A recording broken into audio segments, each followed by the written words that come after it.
اعوذ بالله من الشیطان الرجیم بسم الله الرحمن الرحیم السلام علیکم ټول وروڼو ته د محسن نجیب طرف نه سلام وي عزتمن وروڼو پرون ما کومه یوه ویډیو اپلوډ کړې وه مریض کوم صحت په باره کې زه اول تاسو ټول وروڼو ته یو سوال کوم چې تاسو ټول وروڼه لکه دوا وکړئ هغه صحت دپاره هغه کنډیشن چې کوم دی ډېر زیات کریټیکل دی هغه غریب اول ښه چې کومه یعنی خراب وه یعنی سره کوم پریشانې شوی د کولمو پریشانې شوی هغه نه علاوه اوس غریب ته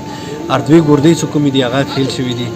نو ډېر زیات مشکلات کې دی ډېر زیات په تکلیف دی او موږ خاص کر هغه وروڼو ډېره زیاته مننه کوو چې چا دې دپاره 40,000 روپۍ ډونیشن کړی و هغه ته میلاو شو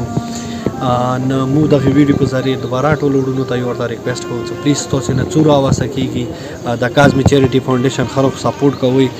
ما که څه موږ زیات داسې غریبانو خلکو مدد کوو خاص کر بیا داسې کسانو چې هغوی مثال خدای نسي او بل څه اسره نه وي وروڼو ډېر زیات مشکلات کې دی ډېر زیات تکلیف کې دی پلیز تاسو نه څو راوسته کېږي دا غریب ورور خلکو سپورټ کوئ چې ما که هغه بر وخت علاج وشي خدای هغه ته نوې زندګي ورکړي اوس ما ته کلي نه ټلیفون راغلی و چې هغه ټوله خلخانه پیرخمنډي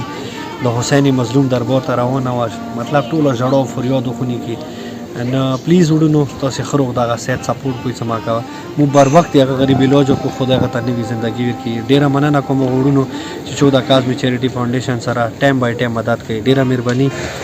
ما سید نجیب طرف کوم اجازات مهرباني وروڼو السلام علیکم ورحمت الله وبرکاته